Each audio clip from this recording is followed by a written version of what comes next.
সবাই বলুন মারহাবা।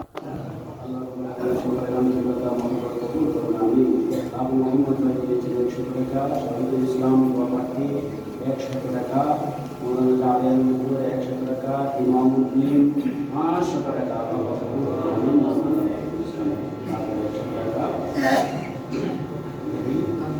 তানজির আলী মঞ্জুর সাহেব বাবাটি 100 টাকা। আল্লাহ কবুল করুন। আমি শহীদুল ইসলাম বাবাটি 100 টাকা, তানজির আলম মঞ্জুর মাদ্রাসার জন্য 100 টাকা, শহীদুল ইসলাম মাদ্রাসার জন্য 100 টাকা, মজুদুল ইসলাম মা বাবার জন্য 200 টাকা। আল্লাহ পাক সকলের